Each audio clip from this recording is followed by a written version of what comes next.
1949 yılının ahiri Xitay Kompartiyasi Sovet İttifaqının yardım ve qollaşı bilan Uyghur diyarını egallab öz hakimiyetini tiklagandan keyin 1950 yillarda bu rayonni Sovet Xitay do'stligining ulgulik rayoniga aylantirdi.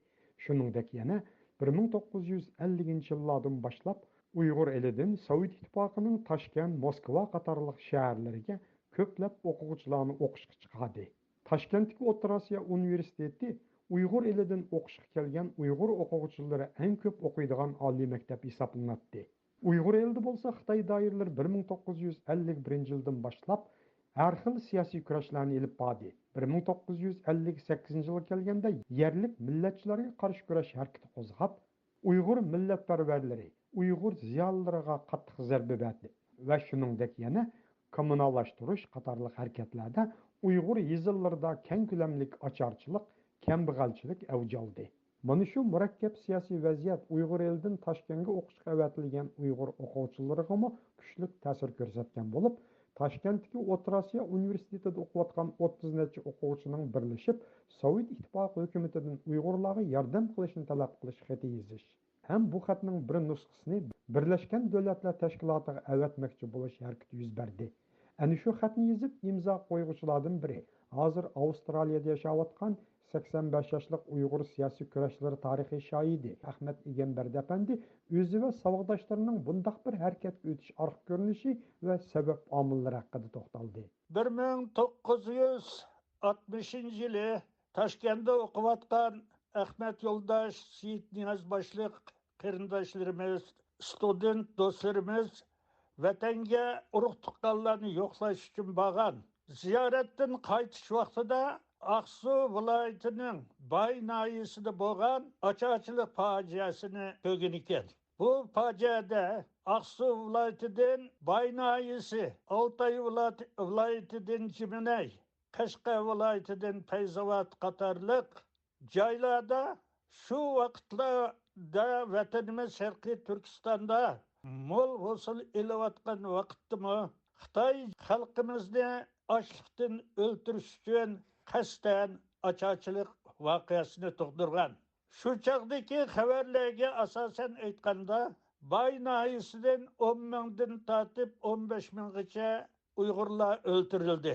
Fayzobod noyisi, Jiminay noyisida ko'plagan odamlar ochlikdan qirilib ketdi. Bu xabarlarni saboqdoshlarimiz vatandan olib kelgandan keyin Toshkentda o'qiyotgan Sharqiy Turkistonlik qarindoshlarimizdan 33 bola kechalarda uxlamay, qayg'u hasrat bilan vatandagi ahvollar haqida nima qilish haqida o'zaro talash tortishlarga, bas munozaralarga tushdik. 33 bolaning bir qancha qitimlab yig'inlar ochilishi bilan biz bu masalani dunyoga anlatish uchun Sovet İttifaqının boshlig'i Nikita Sergeyevich Xrushchevga ham Birlashgan Davlatlar Tashkilotiga xat yozmoq bo'ldik. Sovet İttifaqının g'oyat zo'r yordamlariga tayinib kuchi yo'qolgan Mao Zedong boshchiligidagi Xitoy Kompartiyasi 1956 yili Xrushchevning Stalinni qarilishini bahona qilib, 1959 yildan boshlab kommunizm lagerida yuqori o'rin talashish, Xrushchevga shilting etish, Sovet İttifaqının Xitoyning atom bombasi texnikasini talab qilishini rad qilishi bilan Sovet-Xitoy munosabatlari yiriklashishga, bir-birini ayiblash bosqichiga kirdi. 1962 yilga kelganda Ili Cho'chak qatorliq joylardan 60 mingdan ortiq odam Sovet Ittifoqiga ketish voqeasi yuz berdi. Mazkur ikki kommunistik davlatning shirin-ay munosabatlari oxirlashgan edi. Ahmad Egamberdi apandining aytishicha, Toshkentdagi Uyg'ur o'quvchilar Sovet-Xitoy munosabatlaridagi bu xil yiriklashishdan foydalangan bo'lib, ular Moskvaga shikoyat qilganda cho'qim bizning talablarimizni anglaydi. Balki bu xalqimizga kelayotgan ig'ir zulmlarni yenikiltishda rol o'ynaydi deb ishongan. Nikita Xrushchev rahbarligidagi Sovet Ittifoqi Kompartiyasi markaziy komitetiga yozilgan bu xat amaliyotda murojaatnomadan iborat bo'lib, Ahmad Egamberdi mazkur murojaatnomaning mazmunlari haqida to'xtalib, uningdagi tub ideyaning Sovet Ittifoqi hukumatining Xitoy hukumatiga besim qilib, uning Uyg'urlarga qilayotgan zulmlarini to'xtatishni qo'lga keltirish edi.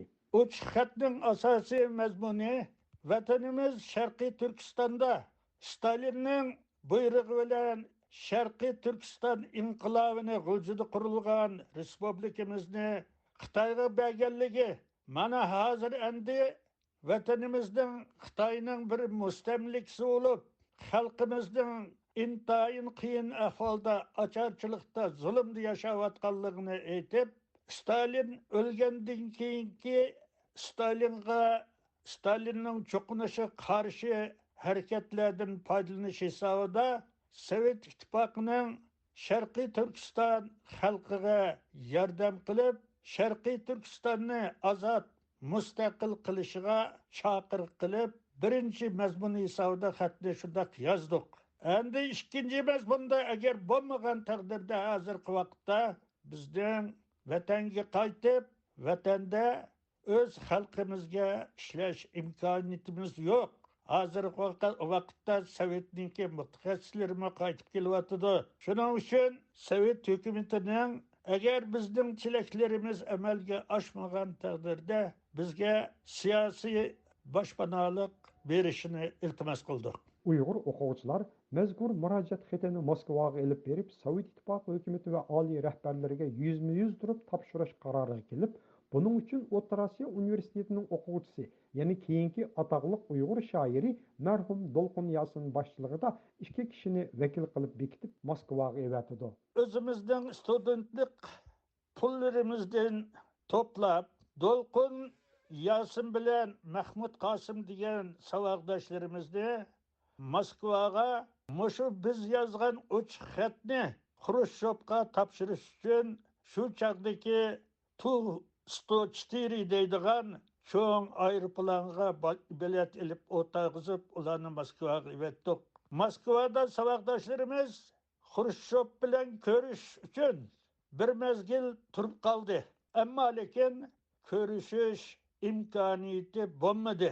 Afsuski Dolqun Yasin qatorliqlar ilib borgan bu xat Moskva rahbarlariga yetmay qolgan bo'lib, ayni vaqtda Sovet ittifoqi Kompartiyasi Markaziy komitetining Uyg'urlar va Xitoy masalalari bo'yicha shug'ullanadigan xodimi Tursun Rahimov ular bilan ko'rishib, ularni Toshkentga qaytarib o'tdi. U hatto bu o'quvchilarni ogohlantirib, o'zini tutib olishga, oshkor holda mundaq harakatlar bilan shug'ullanmaslikka da'vat qiladi. Mushundaq ahvolda ba'zi Sovet ittifoqidagi Uyg'ur qarindoshlarimiz bu masalani Toshkentga berib, Toshkent Kommunist partiyasi orqali hal qilsa bo'ladi degandan keyin Toshkentga 2 vakilimiz qaytib kelgan bo'ldi.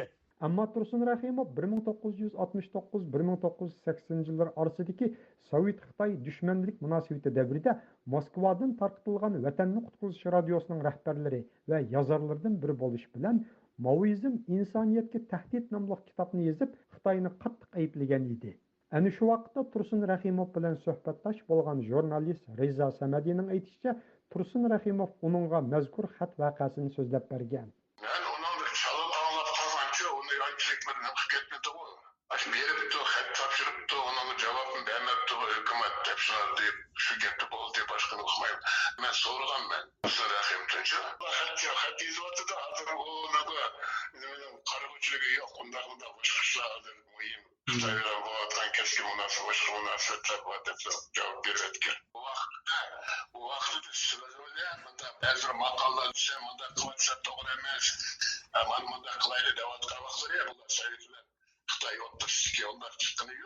Tursun Rahimovning ko'z tutqani 1961 yil, ya'ni o'quvchilar Moskvaga shikoyat qilg'ili kelganda, texi bu vaqtda Sovet ittifoqi bilan Xitoy bir-birini tanqid qilsa-mu, ammo dushmanlik darajasiga yetmagan. Sovet ittifoqi Xitoyga qarshi har qanday siyosiy harakatga texi yo'l qo'ymaydigan. Agar zarur bo'lsa, bu Uyg'ur o'quvchilarni Xitoyga qaytarib berish ehtimolligi bor bir vaqt edi. Shunga u bu Uyg'ur o'quvchilarni Toshkentga ketishga ogohlantirgan. Moskvada yashab 2018 yil vafot bo'lgan Uyg'ur ziyolisi Sheribjon Ahmadiyning hayot vaqtida aytib berishicha, u Dolqun Yasin qatorliqlar bilan bu xatni Moskva rahbarlariga yetkazish ishlarida birga bo'lgan. Ular bir oycha turib, bu ishni amalga oshirolmagan. Shuningdek, Tursun Rahimov tarafidan Toshkentga qaytarib o'tilgan. Ahmad Egambadi apandining aytishicha, bu o'quvchilar Toshkentga qaytib kelgandan keyin O'zbekiston Kompartiyasi rahbarlari bilan ko'rishib, o'z dardlarini aytgan. 2 vakilimiz Moskvadan qaytib kelgandan keyin uch xatning davosini qayta boshladik. Boshlab O'zbekiston Kommunistlar Partiyasining tashkilot bo'lsi bilan ahvollashdik. Bu O'zbekistonning tashkilot boshqarmasida ishlaydigan odamning birisi Sultanov deydigan kishi ekan. Bu Sultanov degan kishi qabul qilib, "Baldirim sizlar intayin cho'ng masalani ko'tarib o'tibsizlar. Hozirgi ahvolda Sovet ittifoqi hukumati bilan Xitoy hukumati hech qachon bir-biri bilan yomon bo'lmaydi. Uyg'urlar masalasini deb o'zaro o'zlarining do'stligini buzib qo'ymaydi. Shuning uchun bu masalani hozir hal qilish mumkin emas. Balkim bir davrlar kelib, Uyg'ur xalqining arzu-armonlari Sovet hukumatining yordami bilan ro'yobga chiqishi mumkin. Uyg'uristonmi bo'lishi mumkin. Uni endi keyingi tarix biladi. Endi sizlarning Sovet ittifoqidan qaytmaymiz, siyosiy boshpanalik talab qilamiz degan talabinglar bo'lsa, bu talabga O'zbekiston hukumati ham Sovet hukumati qo'shiladi.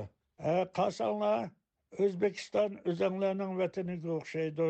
Sizlar endi boshqa xiyollarni qo'yib, o'zinglarningki ahvolni yaxshilash masalasini o'ylashinglar deb bir chiroyli javobni beribdi. Oqibatda bu o'quvchilarning bir qismi Toshkentda qolgan, bir qismi vataniga qaytib ketgan. Dolqun Yasin va Ahmad Egambadi qatorliqlar vataniga qaytgandan keyin 60-yillarda har xil besim va zulmlarga uchragan. Dolqun Yasin 69-yili qaytadan Qozog'istonga qochib chiqib yashashga majbur bo'lgan. Ahmad Egambadi bo'lsa ko'p yillar turmada yotgandan keyin 80-yillarda turmadan bo'shab, oxiri Avstraliyaga kelib yerlashib qolgan. Demak, xat yozgan o'quvchilarning oqibati har xil fojialarga, har xil taqdirlarga duch kelgan.